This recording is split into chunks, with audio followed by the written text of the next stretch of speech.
บายดีวันนี้พวกเราท่าน TV Security เนาะสิมารีวิวเกี่ยวกับกล้องติดรถซีรีส์รุ่น R300 ในตัวกล้องสามารถบันทึกได้ทางกล้องหน้าและกล้องของคนขับพร้อมกันสามารถรองรับ Memory Card ตั้งแต่4 GB จนฮอด32 GB นะอยู่ในกราฟของกล้องจะมีตัวกล้อง1หน่วยตัวกล้องนั้นจะมีขนาดเบาเนาะจะเห็นให้ขากล้องยึดตัวกล้องติดกับแบนได้แน่นดีตัวนี้แม่นสุดขายึดของกล้องที่เอาไว้ยึดเข้ากับตัวแวนของรถสองอันนี้แม่นขายึดของกล้อง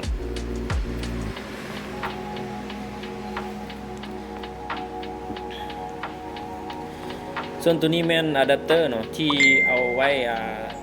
เป็นตัวจ่ายไฟเลี้ยงตัวกล้อง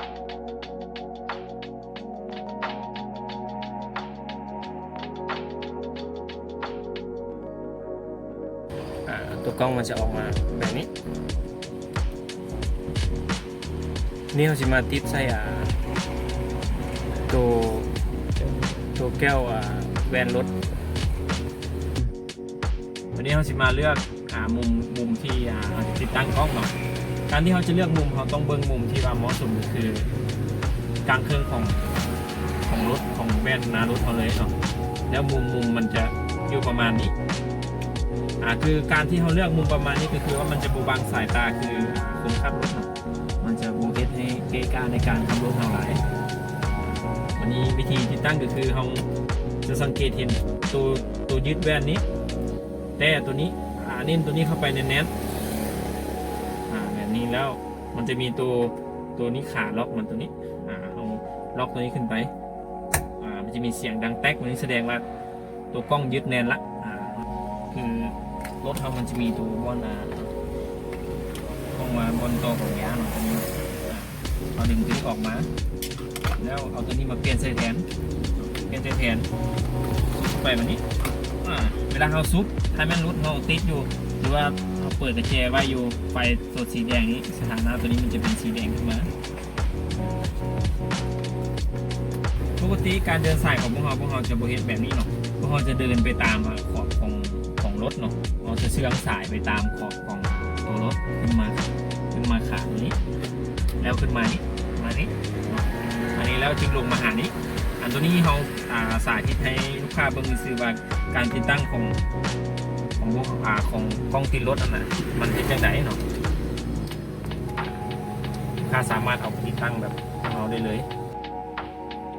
วันนี้ผมจะมาอธิบายเกี่ยวกับเมนูการใช้งานเนาะของสั้นการใช้งานของมันก็คือของ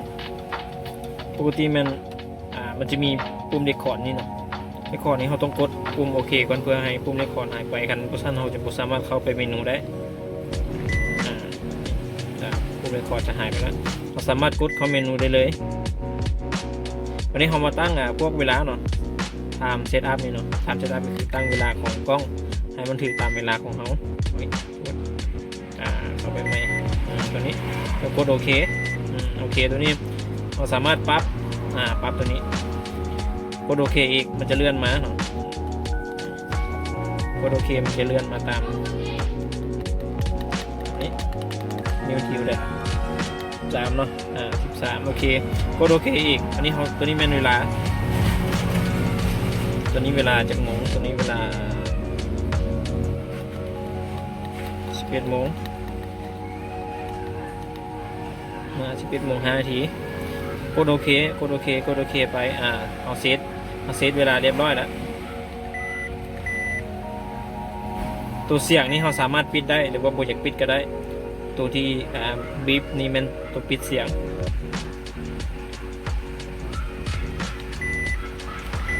กดต่อไปออฟปิดเสียงไว้เราจะมีเสียงดังตัวนี้เราสามารถเซตเป็นเราสามารถเปลี่ยนภาษาได้กดโอเคมันจะมีภาษาให้เราเลือกหลายภาษาอยู่ในนี้นี่จะเซตเป็นภาษาอังกฤษก่อนเนาะคือตัวกล้องเราสามารถปรับได้อยู่2โหมดเนาะก็คือว่าโหมดบันทึกแต่กล้องหน้ากับโหมดบันทึกทางกล้องหน้าแล้วก็กล้องในคนขับพร้อมเนาะตัวทมิดเลย ตัว record mode นี้เนาะกดเข้ามาโอเคเราจะเห็นว่า CH 1 only นี่เป็นกล้องหน้าเนาะ CH 2นี่เป็นกล้องหลังสมมติเราต้องการให้บันทึกทางกล้องหน้ากล้องหลังเราก็เข้ามาตัวเชิงในบิดนี้แล้วกดปุ่มโอเคเราจะพูดว่ามันบันทึกทั้งกล้องหน้าและกล้องหลังพอเรากดเมนูออกมาเราจะเห็นว่ามันบันทึกทาง2กล้องพร้อมกันเลยมันจะบันทึกทั้ง2กล้องพร้อมกันถ้ามันขึ้นมาแบบนี้วันนี้เราสามารถตั้งสมมุติว่าเราต้องการให้บันทึกแต่กล้องหน้าเราก็สามารถเข้ามาเมนูนี้แล้วตัวเรื่องนี้เข้ามา Channel CH1 นี้เลื่อนลงมาโอเคกดปุ่มโอเคแล้วกดเมนูออกไปจะสังเกตเห็นว่ามันจะบันทึกแต่กล้องหน้าวิธีเบื้องคืนย้อนหลังตัวนี้เป็นตัวกล้องจะบันทึกปกติ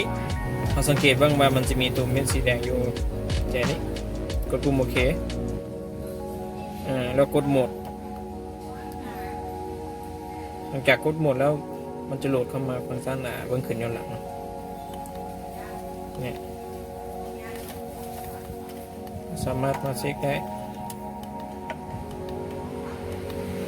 ถ้าต้องการเบิ่งเวลาใดมันก็จะกำหนดเวลาอยู่นี่เอาเลย